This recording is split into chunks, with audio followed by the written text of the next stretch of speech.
You seeing that? Yep. Great. Yep. Okay. All right. Let's go. So yeah, I'm Ryan Garner.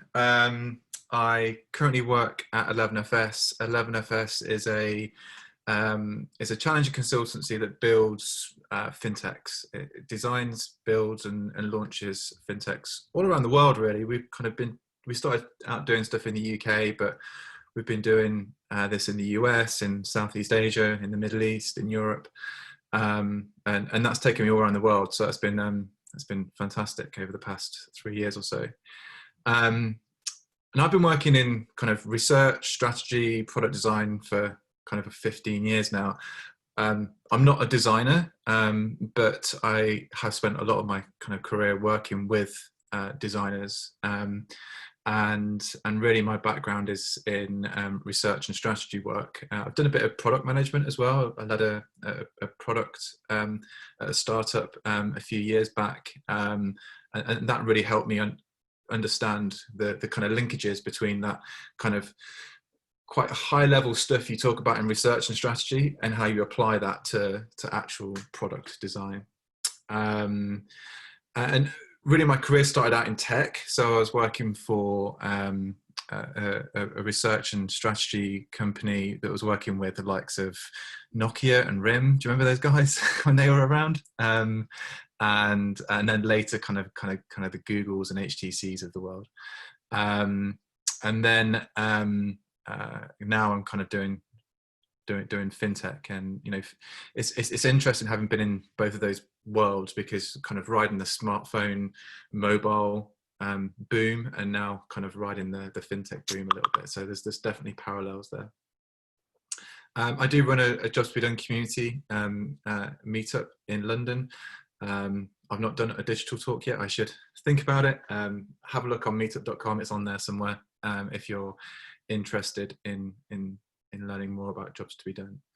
Yeah, and as Chris said, you know, this is my kind of latest thinking. If you've kind of heard me talk before, I'm going to talk a little bit about some of that stuff again, but actually today I want to talk a little bit more about how some of the other things that sit around it and some of the challenges I've had working with clients using things like Jobs to be Done, designing digital products, that we've kind of like corrected and found solutions for along the way, and how that kind of fits in and joins up with other areas of design, like for example visual and brand design. So just thought I'd kind of cover off a few things so you know kind of where I'm coming from this, because perspective does have a big bearing on like people's interpretation and usage of these things. So yeah, I will be focused on the kind of strategic decision making that happens along the way, rather than the mechanics of how you design stuff. As I said, I'm not a designer, I'm not an engineer. I'm more of a researcher and strategic thinker. I tend to work on creating new propositions from scratch. So I rarely work on propositions that are currently in market. So that will skew my take a little bit towards creating new things rather than iterating on things that are in market. So just be aware of that. And I've also written up, well, these slides are currently published on Medium. I've written up a very, very short summary of what I'm about to talk about, and you can go and grab it on that link there, and you can get access to the slides, so you don't have to screenshot or take lots of notes. So that's there for you now. Designing digital businesses. These are the kind of things I want to cover really, and they're kind of big, kind of chunky areas of the process that we tend to go through. And Jobs to be Done is kind of like almost the red line that kind of goes through all of this. And but I don't want to just focus on Jobs to be Done, because if you've heard me talk, you've heard me kind of talk about that a heck of a lot. What I wanted to do more was talk about how jobs thinking fits into these other areas.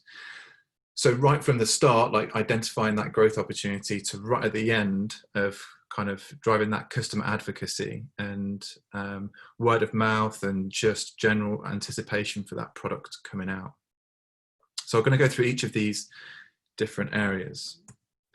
So let's start with the growth opportunity. And I have to say, in my experience, this is probably one of the hardest areas. When me and my team are typically presented with a scenario where there's a blank sheet of paper, effectively. We want to go and build a new digital business because our business is an old legacy analog business, and we need to get into digital. At the minute, I work in banking and digital banking, and so it's like we need to go and build some kind of digital financial service somewhere. But we don't want to be a bank. It's typically the brief that I get. And so this starting point is always the hardest, because they've got the remit, they've got the sign off from the CEO to go and do something completely different. And this is super hard. And so after having worked on a few projects where actually, we've not defined this well, we've started to identify areas where we would start to do some exploration before we dive into the jobs to be done. Because the kind of challenge that we found before is that you dive into the kind of jobs to be done research too early, and your research brief is far too wide, and you end up not really kind of getting to the insights that you need to go on and then design a really killer proposition that is going to excite customers when you take it to market. So when trying to think about focusing your team and focusing whoever you're working with on the kind of opportunity in front of you, we started to call this a domain, because it wasn't necessarily just a industry vertical or a technology or a product line, or even the typical we want to go and target millennials. It's something completely different, and so we've called it a domain, and that domain can be defined in a number of different ways, and I've kind of grouped them into these 4 areas.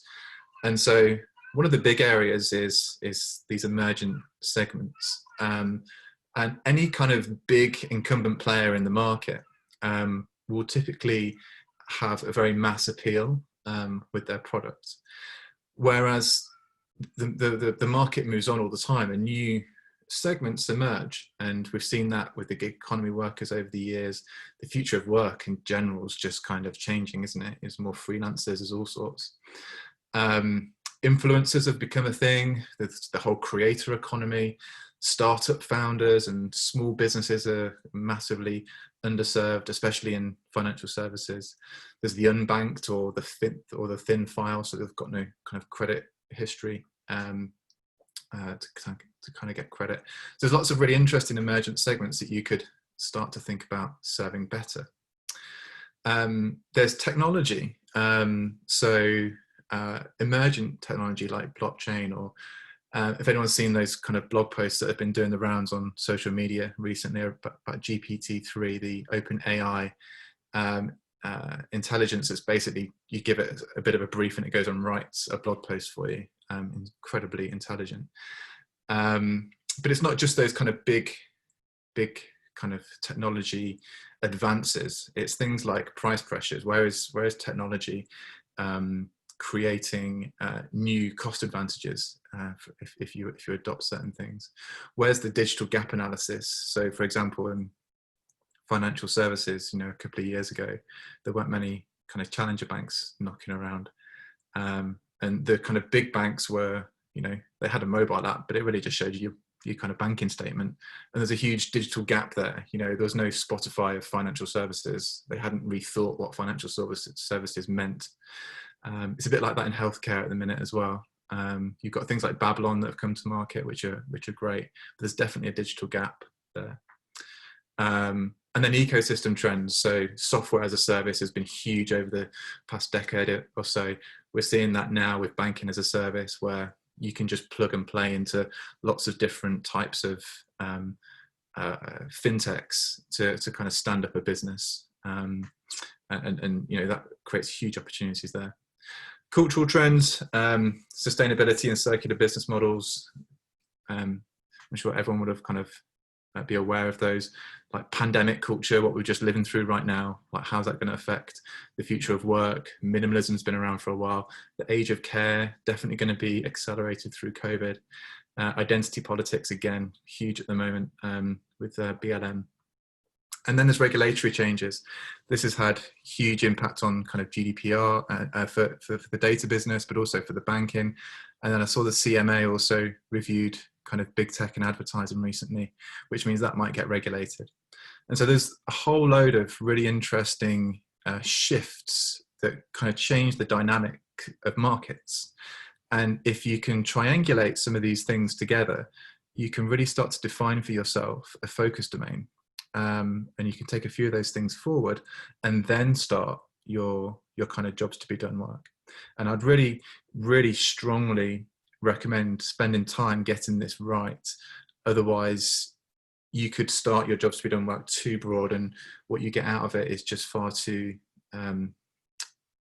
broad still. It's almost where you should have started by the time you come out of that. So here's an example. This is a startup that I've got quite excited about recently. It's not, I don't work with these guys. This is me just kind of looking at what they've been doing. And I think they've defined their domain really, really well. So Cara is a credit card for influencers, effectively.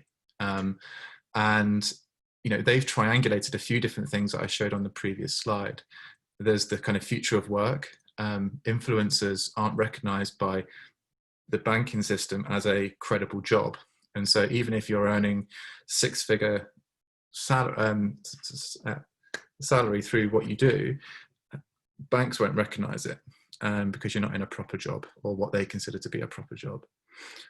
Obviously, that's an emergent segment, influencers and kind of related segments like creators. And then they're operating in a space where you've got banking as a service technology, where you've got companies like Marqeta who own the kind of banking license and can store the deposits and the value that exist from a customer's perspective. You've got companies like Plaid that have just been bought by Visa, who can kind of do all the cleaning up of your transaction data. You can plug in Google services and all sorts. And so that ecosystem is extremely rich. You don't need like huge amounts of experience in banking to go and stand up a bank anymore. It's almost like, the cloud AWS services for banking, really. You just open an account and you plug and play, and you need a bit of technical knowledge, of course, but it's nowhere near as hard as it used to be. So that's kind of how they've defined their domain.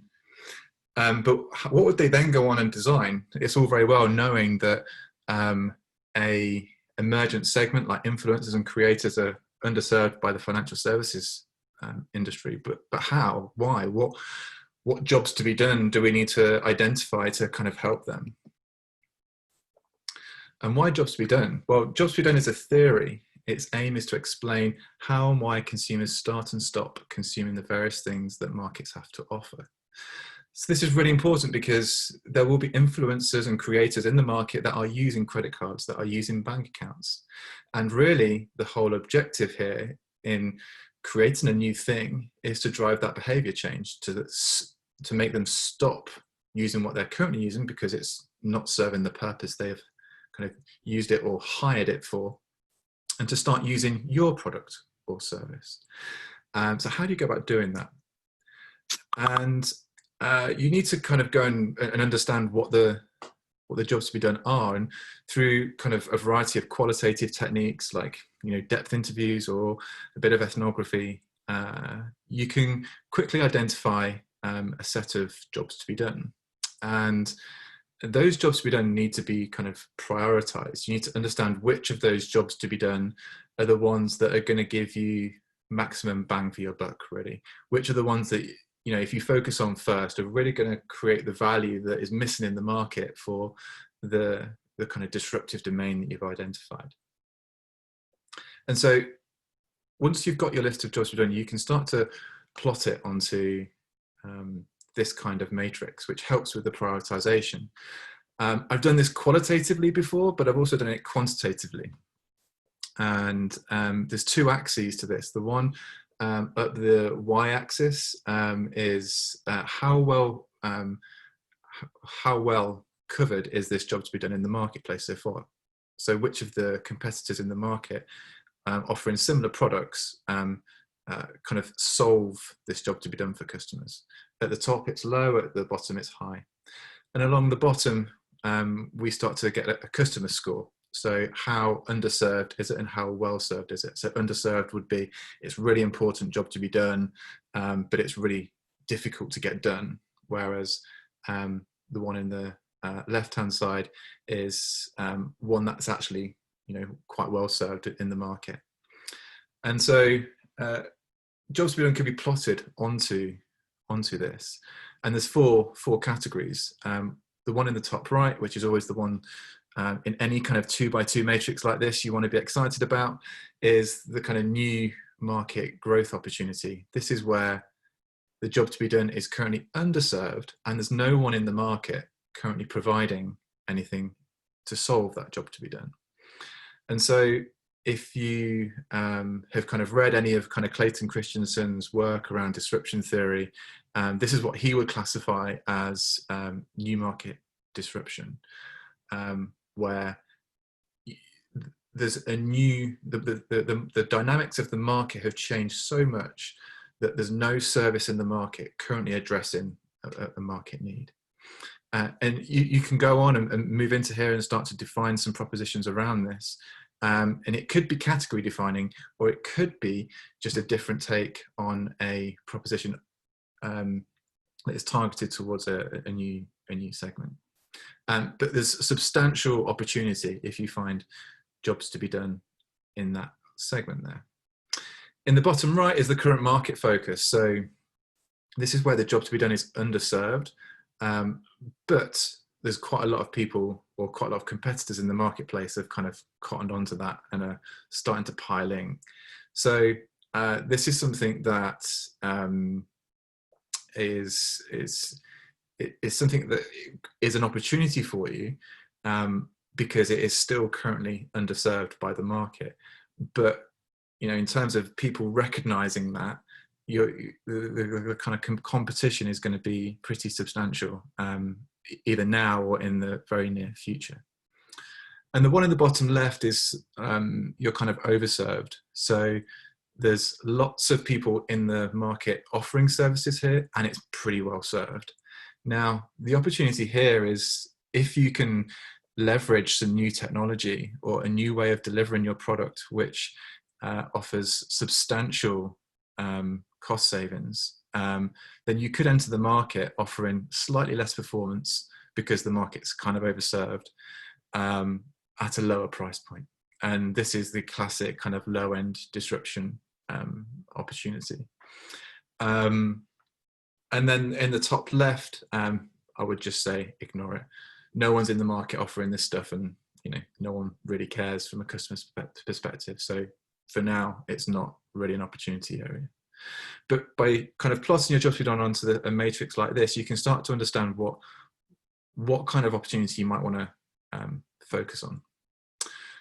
So again, I've done this for that Cara credit card, which I'm quite excited about in the market at the minute. And this is all hypothetical. I wish I could share some of my work, but it's obviously very confidential, so I can't. So I thought I'd just give an example of some of the stuff that's happening in the market right now. And if I was doing the work for Cara, this is what I'd expect to see in that new market area. Help me grow my business, help me get access to more credit. I want to feel part of a club that reflects my identity. And having done quite a lot of work in financial services, some of these jobs are quite familiar to me anyway. And so that's how I'd expect the jobs to fall out. And I would argue that this is where they've started to focus in this kind of new market growth opportunity. But what does that mean? If you're focusing on those jobs, so help me grow my business and help me get access to more credit, like, how do you solve for that? A job statement is one thing, but a job statement is still pretty high level. I kind of know where I need to focus, but like, how do I design for that? That's what we kind of tackle next. So this is a really important thing for me. This is when I read this is when kind of jobs to be done really clicked for me in terms of applying it to design, really. And it's that new products succeed not because of the features and functionality they offer, but because of the experiences they enable. And for me, taking a jobs to be done approach to design is all about creating services or experiences. Even if you work in a very kind of defined product space, the opportunity is always, how do I hold the customer's hand through this experience of using my product? So much so that they love it, and they and it goes beyond their kind of expectations. Kind of products that just do something that's quite functional, there's an input and there's an output, are going to struggle to capture the imagination of customers, especially in a world that we live in right now, which is very much driven by experience. And so there's quite a few different ways of looking at jobs to be done. I've looked at most of them over the past kind of 5 or 6 years. But for me, it's a fairly straightforward process in kind of deconstructing what a job is. And jobs to be done are highly, highly contextual. So who is doing this thing? What are they doing? Where are they doing it? Who are they doing it with? When did it all happen? The context that surrounds all of this is super important, because it starts to illuminate the pain points that people are experiencing right now in this kind of current state.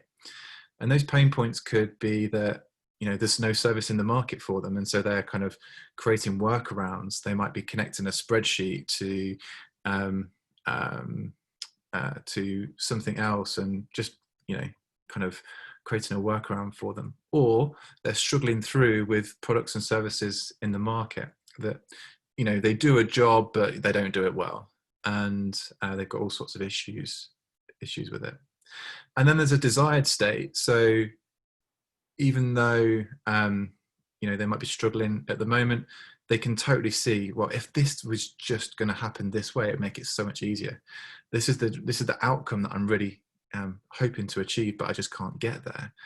And the desired state can be a functional thing, it can be an emotional thing, or it can be a social thing. And when you're kind of trying to unravel what these desired states are, it's really interesting to start to get the customer to try and trade some of them off, because qualitatively you start to understand the importance of those kind of different jobs to the customer, and it gives you a sense of prioritization quite early on.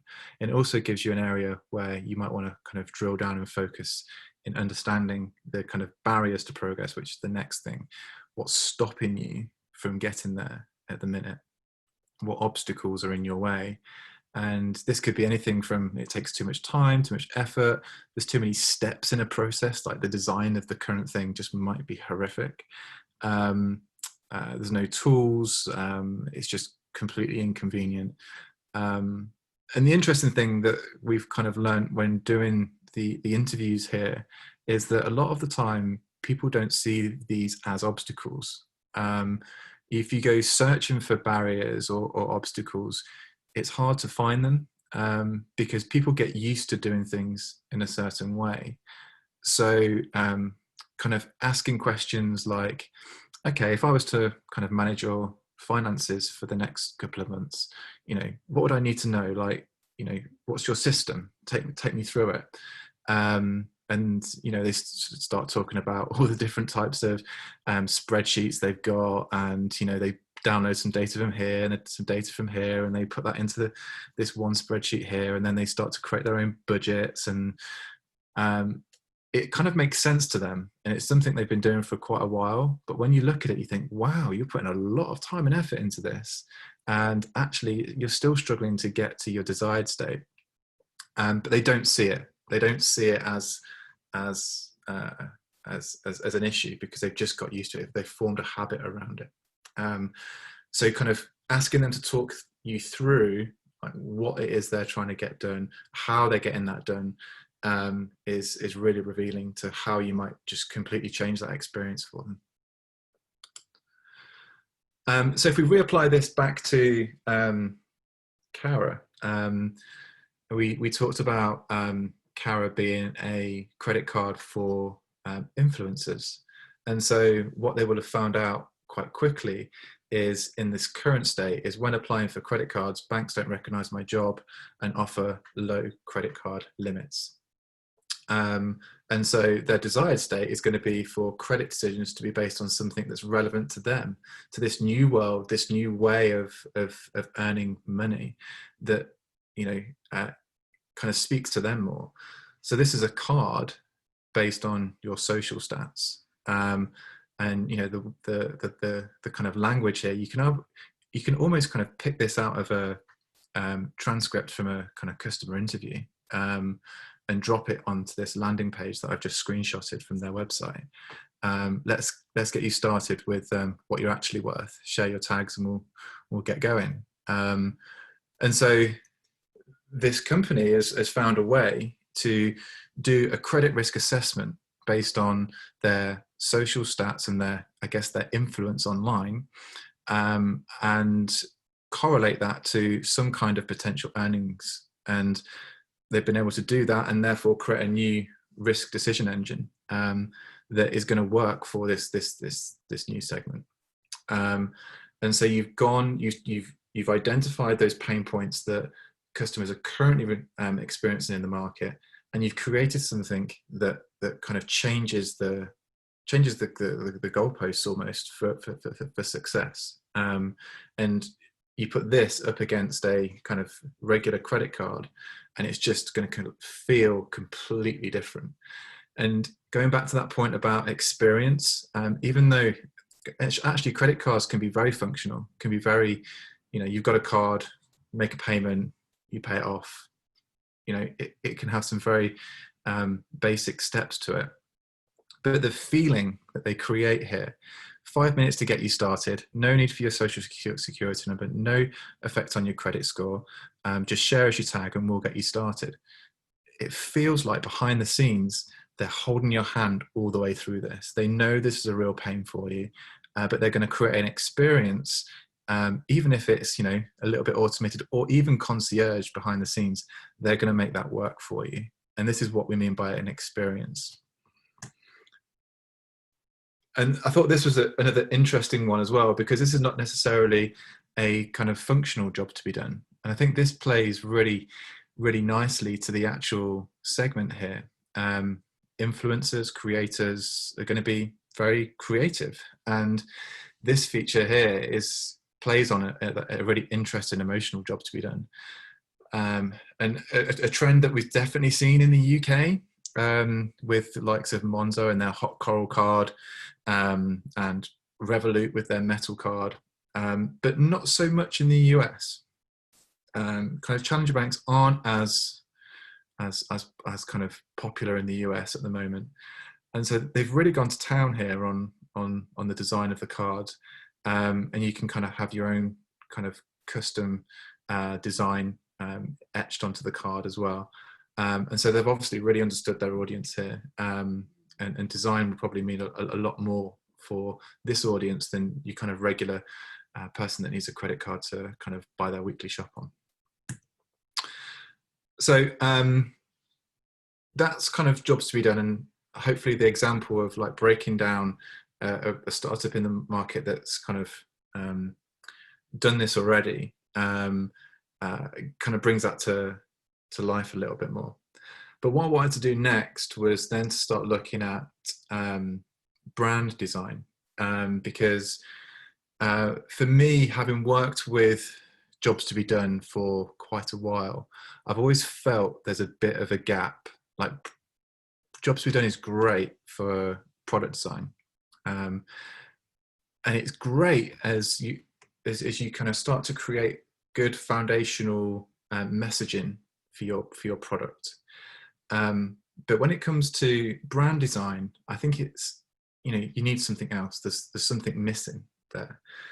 And so we started to kind of create new ways of thinking about how we go on to develop a brand, and provide the inputs for designers. As I said, I'm not a designer myself, to go and create really amazing brands. And obviously for me, there's two sides of a brand. There's the visual, what the brand looks like, but there's the identity piece as well. What does that brand mean? What's its personality? How does that speak to its audience?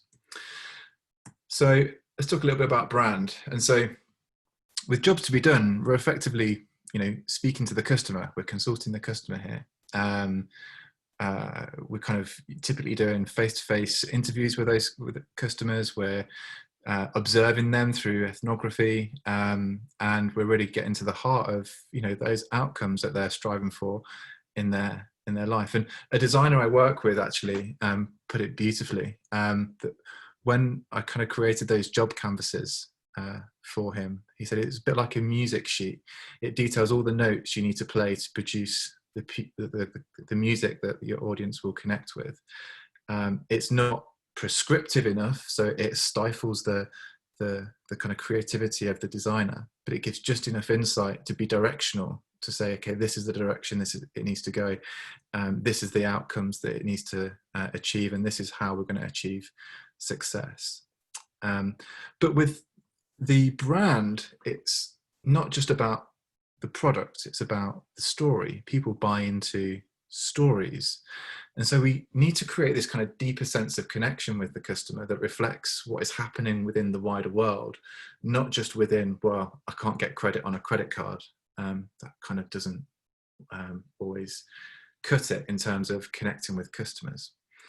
And so we need to do some extra research, which just kind of helps us be a bit more empathetic, and taps into the kind of belief systems that customers have, which in turn, shapes their behavior.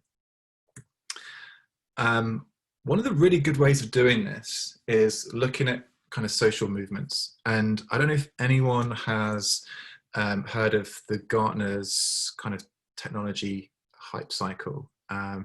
It looks a bit like this curve. You've got classic blockchain, for example, 2017 now, 18, I can't remember when it went through its big spike in price. Everyone was loving blockchain and cryptocurrency at that point. And since its crash, it's just, it's hardly in the news anymore. No one really talks about it apart from the enthusiasts. But there's underneath everything, there's a lot of activity happening, and blockchain will be adopted at some point. In fact, there's a lot of activity happening with MasterCard and Visa right now. And so that's the technology kind of hype cycle. Technologies spike with excitement, they kind of fade away, and eventually they get built into propositions. What I've done here is lifted that idea, that concept, and put it onto social movements. And especially in fintech, I think it's very, very evident that the kind of 2008 crash, it's been that long now, and recession, and the Occupy movement and the protest movement that kind of happened after that has significantly affected the next batch of financial services that has come into the market. Occupy and Occupy Wall Street and all of those kind of movements that happened, they spiked for a short period of time, and then eventually they kind of faded away. But what's happened is the kind of language and the sentiment that they had has been built into fintech as we see it today. Here's an example. Occupy was all about the kind of 99% against the 1%. The 99% were going to pay for the crash that happened in 2008, whilst the 1% and the banks especially were kind of creaming the profits off the top. And if you look at Revolut, which was one of the first challenger banks in the UK, they did a crowdfunding exercise in 2016, and their messaging has always been anti-bank, invest in the real revolution. They've lifted the language that happened in that kind of protest movement, and they've embedded it within the language and the identity of what it means to be a Revolut customer. Revolut, if you look at any of their advertising or their marketing, it's always Revolut is a neobank. It's not a bank. It's something different. Come and join this new revolution. And so there's lots and lots of things happening at the minute. And in fact, social and political crises are speeding up enormously at the moment. We had Extinction Rebellion, very, very active last year. Black Lives Matter and race and gender and identity politics in general has been huge over the past couple of years. And now we're living through a pandemic where we're doing these meetups online. And so these are all spiking at the minute.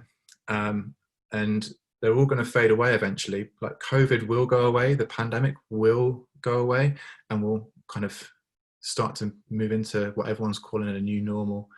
But off the back of all of that will come some really interesting new businesses. We don't quite know what they are yet, but they will start to emerge. And so that what's happening right now provides a huge amount of stimulus for creating and designing a new brand. And we've kind of called this "What's Your Story to Be Told?" because it links nicely with the syntax for jobs to be done, but it just kind of builds on it. And so we do this whole kind of process of divergent exploration, where we look at social media trends, we look at kind of academic research, we look at we do some ethnography, and we do kind of connect with what's happening in the real world, and we start to kind of identify these cultural tensions. Now, if I looked at what the cultural tension was for Revolut back in kind of 2015, 2016, when they were starting out, they would have seen that as, well, it's the 99% versus the banks. It's the people paying for the bank's mistake. But the tension there is that everyone needs money. Capitalism didn't go away after 2008. We still need money to get by, and we still need banks. Banks are our source of processing and storing our money. And so there's a tension there. We need it, but we need it delivered to us in a kind of different way. And so you start to then look at, the activism that was around at the time, the stuff that happened with Occupy, the language they used, the visual stimulus they used, and you start connecting that to some of the jobs to be done, because these kind of cultural tensions, they need to have, again, quite a good focus point. You can diverge quite a lot, and you can find lots of examples and cultural phenomena that explain these kind of social movements that are happening, but they do need to then come back to the job you're trying to solve.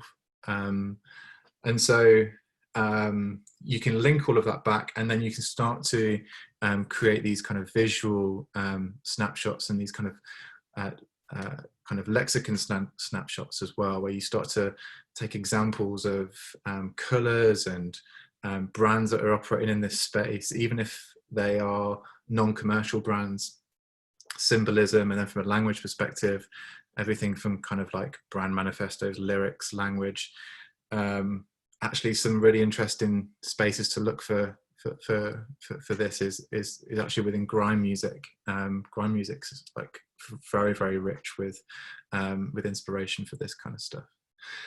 And so with this, you can start to pull together a very, very rich set of insights that you can start to then design a brand identity and a brand purpose around.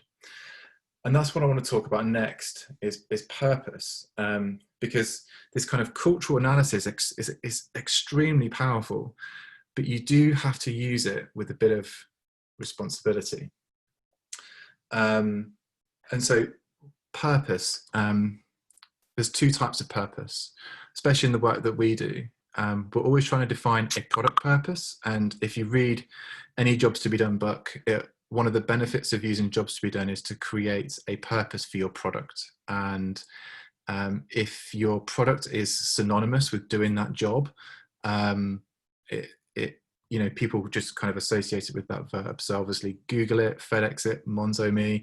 If you live in the States, it's going to be Venmo me.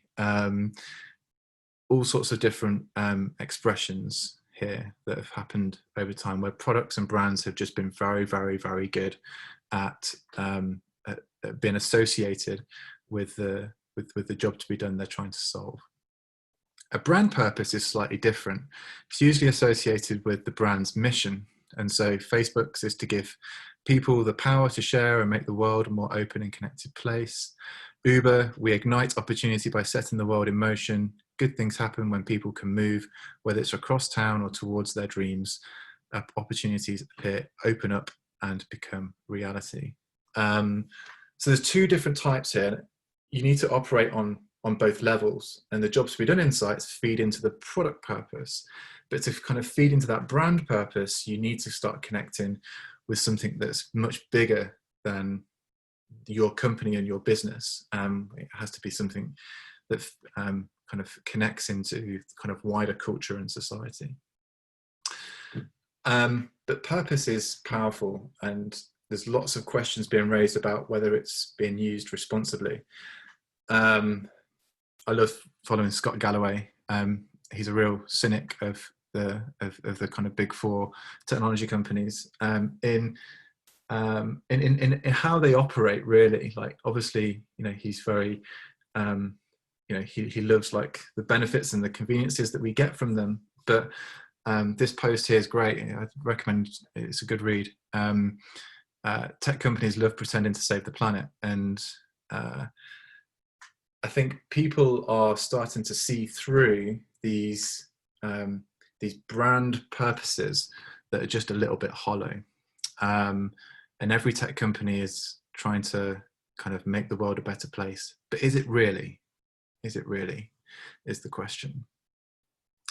And so the product purpose and the brand purpose, that's all kind of like, everyone knows that stuff, right? Everyone, it's kind of become table stakes. If you're kind of create something different, you've got to do that stuff.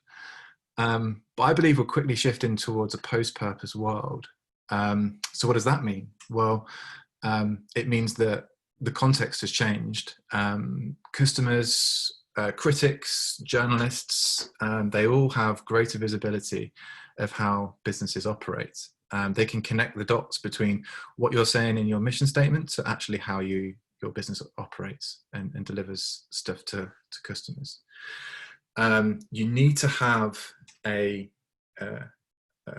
great experience that adds customers to values, customers to value to customers' lives, and your brand needs to resonate with your customers' belief system for it to become like in any way aspirational. But you do need to go beyond that. And what does that mean? So at this bottom level here, we've got your brand and product purpose articulated. But in those kind of typical kind of like workshop sessions where you do your kind of mission, vision, strategy for your product, and you start defining your brand and everything, it kind of tends to end there. And some of the work that we've been doing recently has started to tap into these other two levels. So at a business level, what does this mean for your leadership? What values and diversity are you able to build into their DNA? When it comes to business models, can you be transparent on that? Can you make those business models win-win-win? And actually, if you can get that right, it really plays into strengthening that job to be done, and that the disruptive effect that proposition will have when it's designed around that job to be done. And then sustainability around supply chains. And then at that kind of macro level, we've been working a lot with the kind of UN sustainable goals at the minute. And how does your product and your brand ladder into some of the bigger initiatives that the kind of world is trying to kind of work towards? And the UN sustainable goals are a great thing to look at. Depending on what country you're in, some countries have like 2030 visions. I've done some work in the Middle East at the minute where they're trying to move their economies away from just being reliant on oil. So there's national agendas to get into financial services or green technology or whatever it might be. And then there's cultural alignment, and cultural alignment's really hard because firstly, you need to understand it. But secondly, you need to align to it and not just completely take from it. And so there's a lot of brands that will just ride off the back of things that are happening right now just to sell more product or just to get their brand in front of people. And people see through that too. And so how do you kind of align with culture is a really, really important point. And a big part of alignment is giving back. How do you kind of become regenerative with the stuff? How do you kind of make that circular rather than just taking all the time? It kind of, if you think of any advertising that you hate, it's probably because they're just ripping off something that you thought was really cool, and that's not the way to be. And so this all just levels up your story to be told if you can operate on all of these different levels. And then finally, how do we drive customer advocacy with this? So we've identified a really great opportunity in the market to go and disrupt something. We've figured out what job to be done to focus on. We've understood that job to be done, and we've created an experience around that, not just a product, but an experience around that. We've started to think about the brand and the story to be told, and we've kind of gone beyond those basic factors of creating a purpose-driven business. But how do we create advocacy around this for a new business that's just really in its early days when no one knows who it is? And actually, you've probably not even found a brand name for it yet. So this is a really great book that I read not so long ago called New Power by Jeremy Hymans. And one of the things he said in here was, today, the most resonant ideas are not those that get flashed at the highest number of people, but those that become individualized expressions of affiliation and identity among peers. And what he's getting at here is that we live in a world where people want to belong to something. People want to identify with something. And if they can identify with something, they're more likely to engage with it. And if they're more likely to engage with it, they're more likely to spread the word. We live in an attention economy which bombards us with so much information, and we filter out so much. And so how do you get people to digest, recognize, engage with what you're doing? And this is largely through community building. And in the space that I work in fintech, there's some really amazing examples of community building, which I'll get onto in a minute. But why would you do it? Well, if you've just figured out what your design of your product's going to be, the kind of the basics to your brand, your story to be told, you're going to need a lot of work to kind of get that perfected. Even if you've done all the research up front, you've done your jobs, we've done work, it's still never going to be perfect. And so you've got to create feedback loops right from the very start. Now, most of you will have done like user testing and just recruiting people, whether they're your existing customers or just ones you've free found from various different recruitment channels. But the best way to kind of get the most out of that stuff is to create a community off the back of it. To do that, you need to you need to think about the value exchange. You need to think about your story to be told. You need to think about your job to be done. And you need to create something compelling that people want to identify with and to aspire to be part of in helping co-create that. that value exchange needs to be really important. It is really important. It can't just be one way. It can't be you just taking from the people. It's kind of what we do with user testing. You know, you maybe give a small financial incentive for someone to spare 30 minutes of their time to test your product. It's very transactional. But if you can think about what that value exchange is, and you can tell that story and tell that narrative, then you can create a relationship with customers really early on, and that then becomes something which is a bit more two-way. And then this is something that's used in a kind of closed forum. But as your product starts to get near into launch, or you're even kind of open it up to kind of closed beta users, then you can start to externalize that community, and that community, then becomes a driving force for your brand and your product. And it can drive advocacy, it can drive wait lists, it can drive all sorts. If your community is more of a forum that's kind of externally viewable, then it can drive SEO to your website as well. You've got people talking about the job to be done that you're solving, and they're all amazing keywords to have associated with the thing that you're trying to launch. And Monzo has done this extremely well. Free Trade is another fintech that's worth having a look at. They've done a really great job on their investor community. And Finimize as well doesn't have a digital product as in like a bank or anything like that. It's a content platform effectively, but it's been built out of off the back of a community, and it's extremely good. So those guys have managed to effectively accelerate the growth of their business through building communities. And this is really important because A, it helps you find product market fit really quickly. And B, it helps kind of control those unit economics. You know, you've got to make sure that you keep the customer acquisition costs really low in the early stages of your product, because you're not going to have the budgets to compete with the more established brands in the market and the advertising that they roll out on TV and various different things. So there's lots of great reasons to start thinking about community. And so that's all I have to say, really. That was, yeah, that's it. It's a little bit weird doing a talk like this, isn't it? Because you tend to talk for however long that was. I don't even know if you're still on the line. Yeah, talking at your screen. Yeah, it is strange. But thanks so much for that. There's so much food for thought there, Ryan. Does anybody have any questions for Ryan based on that?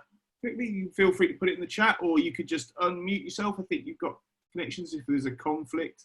Maybe hands up in the chat, and you do it from that. Or I've got a couple. Start the ball rolling. Oh yeah, Mark S. Yeah, I've got Ryan. Thanks for that. That was really interesting. A question just in terms of what would your go-to resource be if we wanted to learn a little bit more about jobs to be done? I did see earlier you'd referenced a particular website, but any advice on where we can go to read more about this? Yeah, I think the best book to start with is Competing Against Luck by Clayton Christensen. It's probably about 4 years old now. But I mean, Clayton Christensen was the founder of Jobs to Be Done, really. And he introduced it in his book, Innovator's Solution, back in 2002 or something. But really brings Jobs to Be Done to life in Competing Against Luck. There's loads of really great examples in there. It's a nice, easy read. And for me, like, reading that book really helped me kind of understand what Jobs to Be Done is about. Once you've read that, then yeah, that website, jtbd.info, it's managed by Alan Clement, who wrote another good book, which is called When Coffee and Kale Compete. Again, with lots of really great examples in illustrating how Jobs to Be Done works and how Jobs to Be Done thinking can really help with the work that you have. So yeah, that would be my recommended starting point. Awesome, thank you. Cool, thanks, Mark. I actually had one, Ryan, as well, which would be sort of, it was really interesting because you mentioned obviously you clearly do loads of upfront research, right? You mentioned that like ethnography, so you're observing people, you did all the kind of cultural stuff as well. I mean, it's almost, I guess I'm interested in what is it that then sort of triggers when you know that is the job to be done, and how open is that for evolution past that if you learn more or less? How do you kind of steer that ship, if that makes sense? Yeah, absolutely. Even though we do a lot of research, it's quite spaced out. So it takes probably about 4 or 5 weeks to kind of complete the first batch of research, where we've kind of discovered what the jobs are, we've written the canvases, we've got a good idea of like how to go about designing a first prototype almost for what we're going to embark on. And I would say, broadly speaking, those jobs tend to be quite accurate. The detail that sits within the canvas can shift. So when you go through the user testing and you start to speak to people about connecting the job to be done with the solution that you're creating, the problem and the solution connection, you start to find out so much more about what some of those obstacles are, those barriers are, or what some of the initial pain points were. It's like, yeah, that was a pain point for me, but I tell you what was worse, it was this. And you're like, damn it, that's it. So you've got to be constantly updating those jobs to be done canvases as you go through various iterations of the design, because you learn so much through putting things in front of people that you just don't have the time to, or you just don't have the time to kind of really do all very well at the start. And you've got to get that balance right as well. You can't just research. You have to do a bit of research, get going, test and learn from there. I would just not recommend going straight in and designing something and test and learn. Probably a little bit upfront. Awesome, thank you. Anybody else got any questions?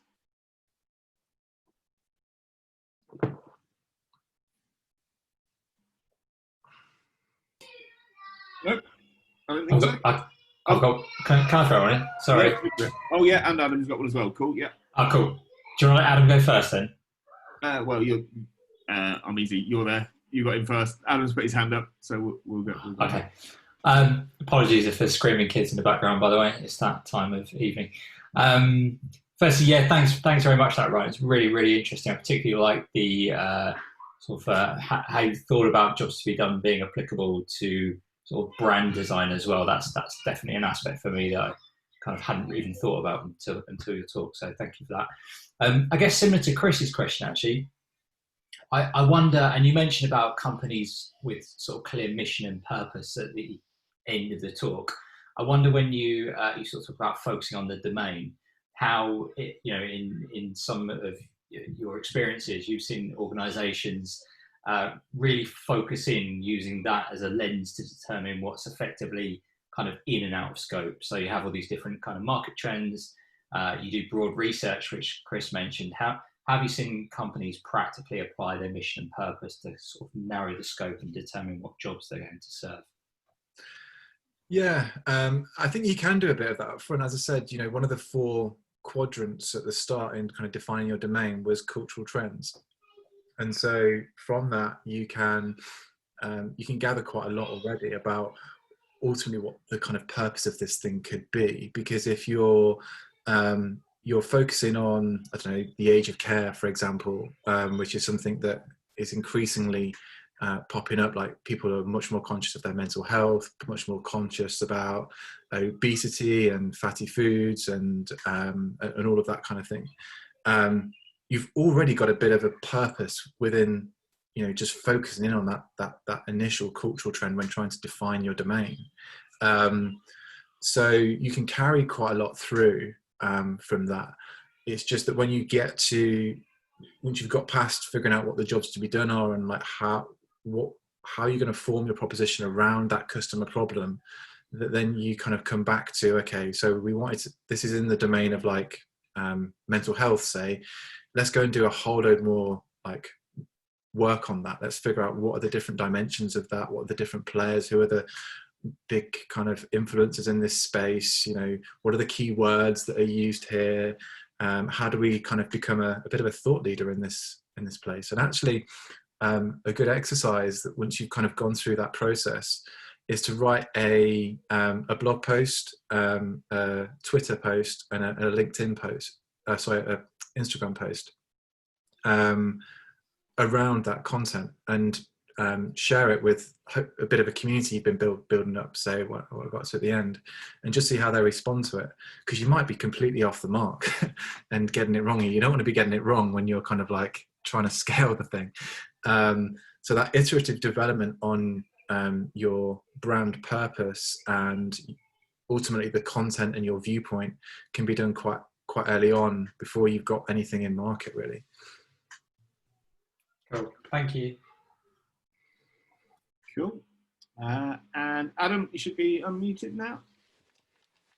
Yeah, hopefully you can hear me. Yep. Yeah, it was more of a comment than a question. I've gone from trying to apply jobs to be done in a commercial environment to working for a non-profit, and as sort of initially it felt like a bit of an awkward fit, because there's a lot of emphasis on the commercial value, the dollar value of underserved needs and that kind of thing. But actually it applies really well to a non-profit when you start thinking more about the emotional jobs, the social jobs. And so some of the things you were talking about, like the building the community, and particularly the story to be told canvas, they apply really well in a non-profit. I think there's a lot of value in jobs to be done as a framework beyond the sort of commercial environment. So yeah, it was really interesting to see. I've never seen the story to be told canvas, but that's particularly interesting. No, I mean, that's just something that we've kind of developed over the past 3 months or so, really. This is the kind of first time it's had an outing, really. So I'd be keen to see what people thought. The jobs to be done canvas is like fairly straightforward. It's just my interpretation of what others have said in the past, but the stories to be told thing is something that's a little bit new. So you're glad you found that useful. Yeah, I think with not-for-profits as well, jobs to be done is super relevant. You know, why do people donate money to charities? Why do people donate their time to charities? That's really interesting. And what does that actually compete with? Because you know, jobs to be done, you can find those asymmetrical kind of like imbalances in competition through jobs to be done. Like, for example, a Snickers bar doesn't compete with a Milky Way, even though they're both in the confectionery category and on the same shelf. Because if I can't find a Snickers bar, I'll probably go and buy like a protein bar or a Red Bull or something like that. Because the reason I'm hiring a Snickers bar is because I want to feel full or energetic or, you know, whatever. For a Milky Way, it's just more of a treat. So I'll probably go and buy like a Galaxy ice cream in this weather, or something of that type. So they kind of compete for slightly different reasons. So if people are donating their time to kind of not-for-profits, what would they have done that with that time if they hadn't have used it for charity work? That's a really interesting question, because you can then start to unravel what the job to be done is for charity. It might be the fact that people just meet people when they go and volunteer their time at a charity.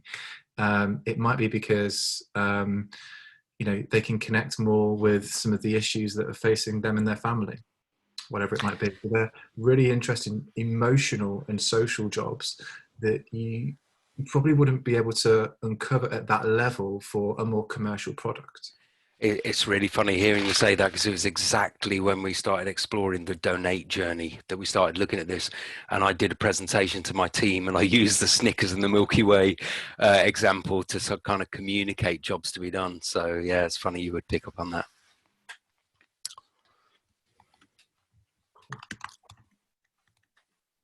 Cool. Sorry, I was typing in the chat. So you just got asked to share the link again. Ryan, what I'll do is I think if it's okay with you, we'll put all the resources and the things that you've mentioned into the meetup comments, so people can refer back to it there, and we can perhaps tweet it out again, so that'll be there as a kind of a log in there. So yeah, always. Cool. Awesome.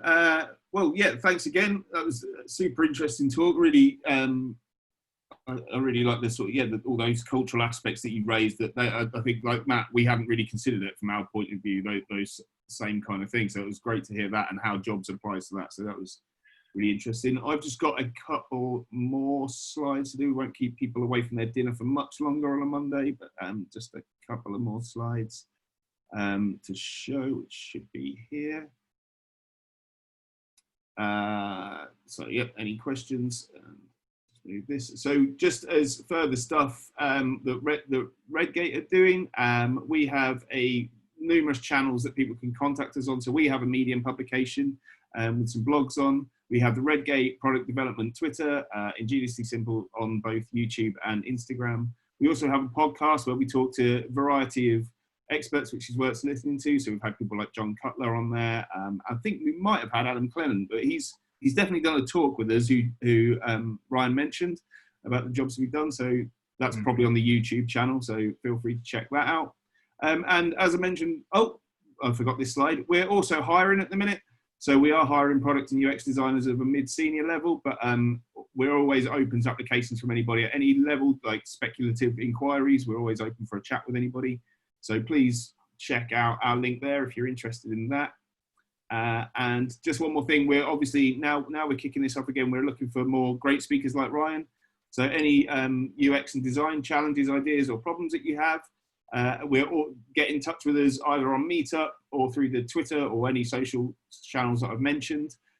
We definitely want to encourage new voices. So any first timers or underrepresented communities, don't hesitate to get in touch and we'll work something out. We can, even if you're not ready or have a talk yet, we're open to helping you talk about that. Likewise, if you're an expert in your field like Ryan is, also get in touch, because it's always good to hear someone who really knows their stuff. So other than that, I think that's about it. Feel free to get in touch with anything. Thanks again, Ryan, for an awesome talk. And I think we shall leave it there. I think that's good. Round of applause. Sorry, I should have done the claps on. I'm still getting used to Zoom. There are claps on Zoom. I should have done that, but I didn't. So. Thanks for having me. Cool. Thanks so much. Yeah, and everybody have a lovely evening. Stay safe and all that kind of thing. So, yeah. Thanks for organising. Awesome. Thank you.